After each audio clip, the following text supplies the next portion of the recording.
Bueno, mi nombre es Esteban Bersalovich, soy nutricionista de profesión. Actualmente por tema de pandemia me estoy dedicando a un emprendimiento familiar y obviamente estoy postulando como candidato a constituyente.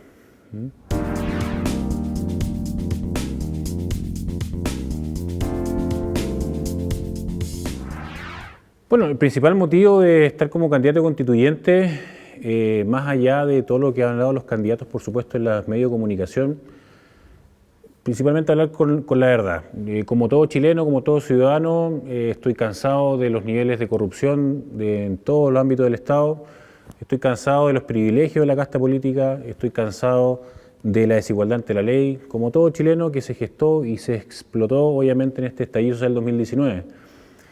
Por lo tanto, uno de esos puntos es sumado a que también, ya desde diciembre, cuando comenzó a gestarse, ¿no es cierto?, esta candidatura constituyente, tanto de los cupos de partidos políticos como el independiente, dentro de las listas no había absolutamente ni un ciudadano que no tenga ni una conexión con partidos políticos. Por lo tanto, decidí actuar, no esperar que otros lo hagan por mí y decidí sencillamente estar como candidato, que hay que decirlo, que soy absolutamente independiente, no tengo ni militancia con partido político, no tengo conexión ni financiamiento con una empresa. Así que son los principales motivos de estar como candidato y espero que la gente nos pueda apoyar en eso.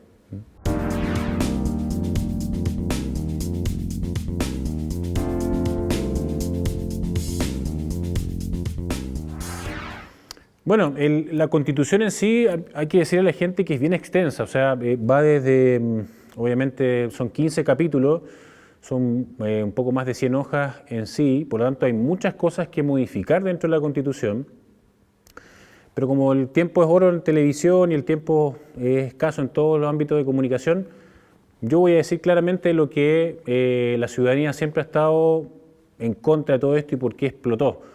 ¿Qué tiene que ver con la crisis de representatividad, por supuesto, la clase política, de tanto incluso, lamentablemente, el presidente de la República, que tenemos con un porcentaje escasísimo de representatividad o de aprobación, el Parlamento, diputados y senadores y partidos políticos. Por lo tanto, voy a decir claramente los cambios a hacer dentro de esta Constitución desde el capítulo 4, que estamos hablando del presidente de la República, hasta el capítulo 15, que es la reforma constitucional. Los derechos constitucionales creo que vamos a tener muchas más instancias y todos los candidatos estamos hablando y hemos congeniado bastante lo mismo.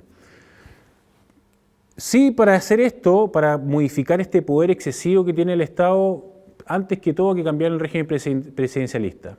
Las facultades que tiene hoy en día un presidente de la República es casi como autoritaria o podrían ser de burguesía.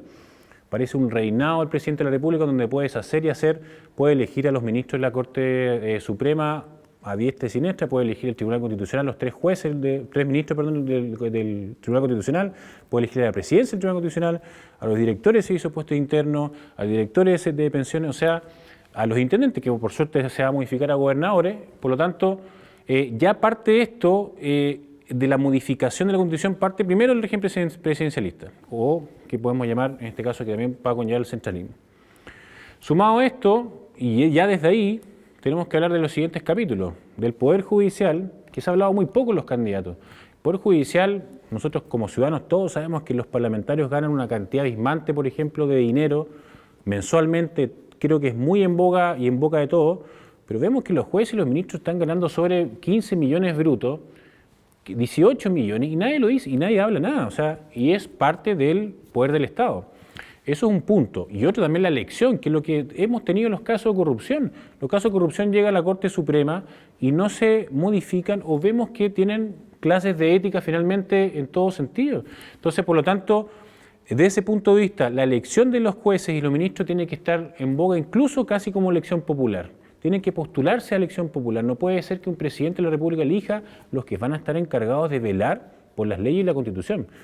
Otro punto importante es, obviamente, el Congreso. Yo absolutamente cambiaría, dejaría un Congreso unicameral, sacaría el Senado de sí o sí. Lamentablemente son personas que durante más tiempo, y se ven todos los cargos políticos, durante más tiempo permanezcan, más lamentablemente caen en corrupción o caen en malversación de recursos públicos. Por lo tanto, una forma unicameral va a permitir que reduzcamos tanto el costo que tiene, porque son casi, estamos hablando de 120 millones de dólares que cuesta al país todo el Congreso en sí. Es una cifra enorme. De ese punto de vista, cambiando esos ya 2 puntos, tenemos también que en relación al Tribunal Constitucional yo lo mantendría si le sacaría la facultad directamente en relación a la determinación preventiva ante las leyes. Por ejemplo, pasó ahora con el retiro del 10%, el segundo retiro, en donde los parlamentarios propusieron una propuesta de reforma. Antes de salir a votación, el Tribunal Constitucional lo bajó, el Ejecutivo generó la ley finalmente, nueva reforma constitucional, y se aprobó. Y el Tribunal Constitucional llega a ser casi como una cuarta cámara. Y eso obviamente hay que controlarlo, hay que dejar el Tribunal Constitucional porque tiene que velar por la Constitución futura, pero obviamente la elección, que hay 3 ministros elegidos por el Presidente de la República y el Presidente. Acá pasó, por ejemplo, que también ocurre que hay que cambiar el número. Hay 10 ministros dentro del Tribunal Constitucional, que es un número par, tiene que ser impar este número, porque si no empatan entre 5 y decide el Presidente del Tribunal Constitucional que lo eligió el Presidente de la República. Otro punto importante que no se ha hablado mucho es las Fuerzas Armadas y de Orden, ¿sí? Tenemos una Fuerza Armada de Orden que hemos tenido una malversación de recursos públicos los mismos de manera ya grotesca. Tenemos también que ellos, por suerte se cambió, pero tenían una ley reservada al cobre. Hay millones y millones de dólares que incluso no tenían justificación de gasto. Por lo tanto, también hay que reformar parte de las Fuerzas Armadas, sobre todo la elección. El Presidente de la República elige a los grandes mandatos, a los generales de cada institución. Eso también tiene que estar, la Fuerza Armada de Orden tiene que estar establecida también como una protección hacia la ciudadanía, no solamente una protección hacia el Presidente de la República o hacia el Ejecutivo. ¿Ya? Por lo tanto, esos son los principales cambios, lo voy a hablar acá, por supuesto, lo que es derechos fundamentales, derechos constitucionales o derechos sociales. Yo creo que es mucho más largo y estamos muy de acuerdo en muchos continentes, pero estos puntos creo yo que nos han tocado y es los principales que yo modificaría dentro de la Constitución. Y para último punto, dejaría completamente una modificación de la forma política del país y dejaría una democracia parlamentaria, como lo hacen muchos países desarrollados, que tienen una mejor forma, con un primer ministro, y le da mucho más poder de regionalismo y de los distritos a nivel nacional, que permite que la participación ciudadana sea mucho más activa y mucho más empoderada.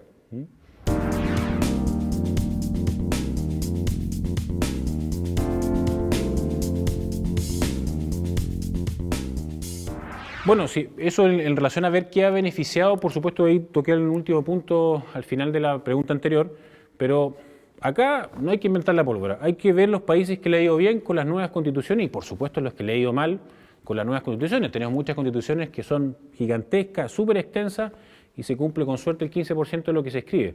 Por lo tanto, para no caer en letra muerta, obviamente, como podemos caer lamentablemente, tenemos que ver los países que le ha ido bien. Y esa realidad, obviamente, uno siempre postula a un país desarrollado lo mejor posible y con las mayores libertades ciudadanas posibles, ¿sí? Vemos casos, por supuesto, países como, uno dice, chuta, que está muy alejado, Suiza, Suecia, Finlandia, modelo educativo exitoso que se modificó radicalmente en los años 90, tanto desde el punto de vista incluso de la forma de administración, financiamiento y ejecución del modelo educativo. En el punto de vista de lo que hablamos exclusivamente, estas modificaciones de fuerzas de orden y en este caso Fuerzas Armadas, presidencialismo, por supuesto, estos cambios de reducir el poder, tanto hablamos de todos los poderes del Estado, el Ejecutivo, Legislativo y Judicial, reducir el poder con lo que corresponde, por supuesto, pero empoderar mucho más a la ciudadanía va a permitir que usted, como ciudadano común, como yo, podamos desarrollar todas las libertades que podemos tener dentro de los marcos de la ley, por supuesto, pero sin exceso de privilegios y sin exceso de que una persona tenga desigualdad ante la ley ante otra. Así de sencillo va a poder generar este cambio y que no solamente se ha visto acá en el país, sino que se ha visto en los países que realmente respetan una democracia con un poder del Estado que corresponde a un nivel adecuado de una ciudadanía democrática.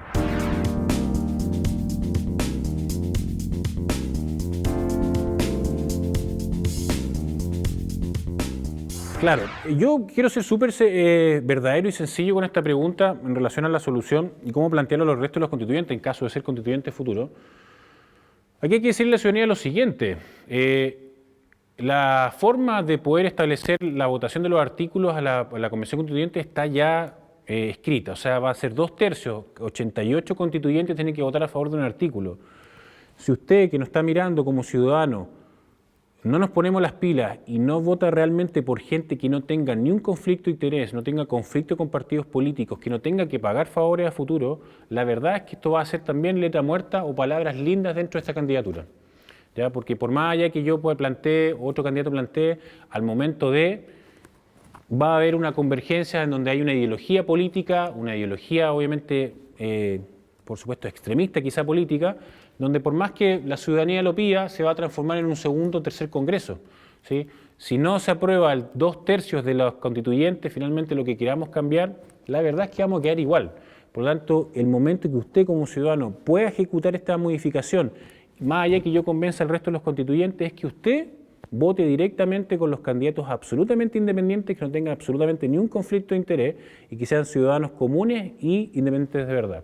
Por lo tanto, los invito más allá de que yo pueda convencer, porque si yo salgo, por ejemplo, dentro como independiente contra el resto de partidos políticos, la verdad es que mis palabras van a quedar en el aire y vamos a quedar en lindos discursos más que nada. Así que lo invito a que el poder lo va a tener usted como ciudadano el 11 de abril para poder hacer este cambio y convencer al resto de los constituyentes.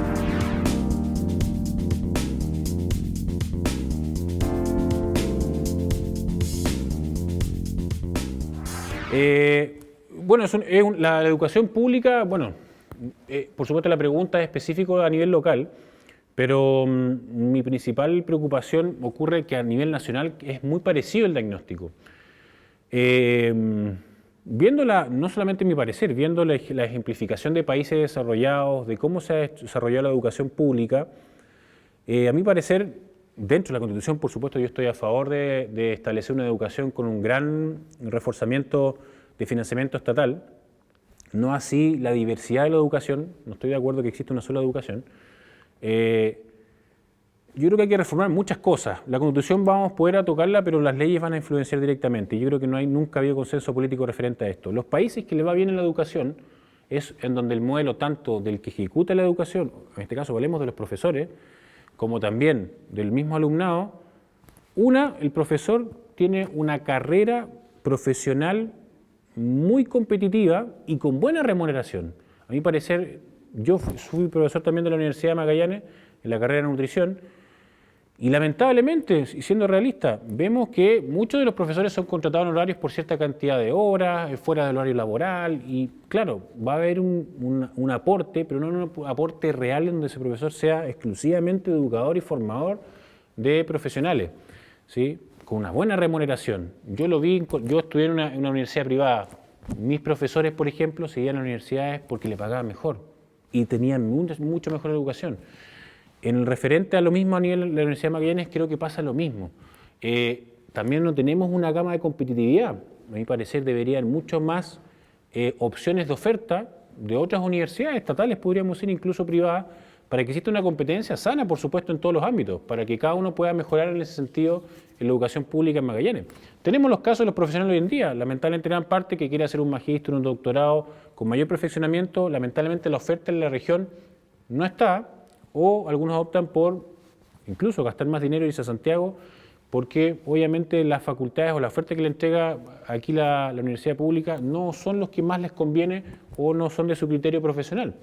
Por lo tanto, yo creo que los modelos a imitar, y esta pregunta se expande mucho más allá, es que exista un fuerte, para mí, sacando toda la malversación de recursos públicos, los robos que existen en corrupción, y poder enfrentarlos y invertir mucho más en educación, tanto a nivel básico, secundario, podríamos decir, y superior, va a desarrollar a que exista una mejor educación, pero, y ahí vamos con el punto claro, yo hablaría, suena como medio feo el nombre subsidio, pero hablaría de un subsidio a la demanda. ¿Qué habla esto? Países desarrollados, Suecia, Finlandia, Noruega, entrega un voucher de canje directo a las familias, directo al mismo alumno, y no se va malversando con distintas instituciones que vemos, por ejemplo, con municipalidad actualmente, que de los 90 y tantos mil pesos que se entregan en educación, llegan 40 y tantos finalmente al alumno.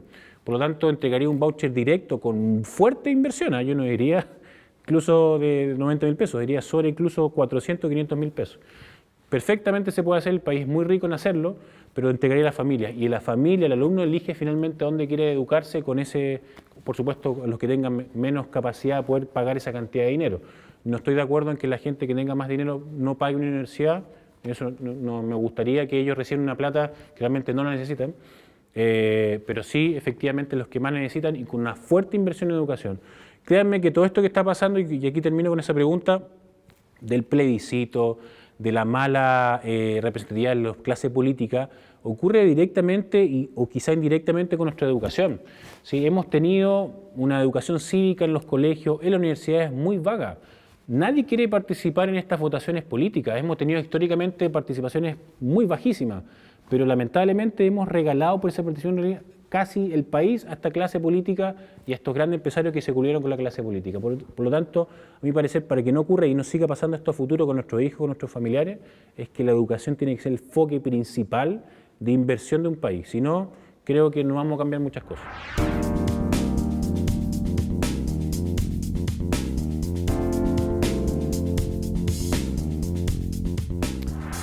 Bueno, yo no me gusta vender pomadas, no soy político, toda la gente que me conoce soy un ciudadano común y por eso le digo, yo le hablo siempre con la verdad, no, por más decirle, inventarle cuentos en sí, ofrecerle educación pública, sí, repito, si esto no logramos votar realmente con independientes como yo, que no estoy dentro de partido político, no tengo ni una contingencia con políticos, es la forma que podamos, yo por ejemplo, poder directamente enfocarme en una convención constitucional y votar por lo que la ciudadanía quiere, porque no tengo que darle y no tengo que entregarle un favor absolutamente a nadie.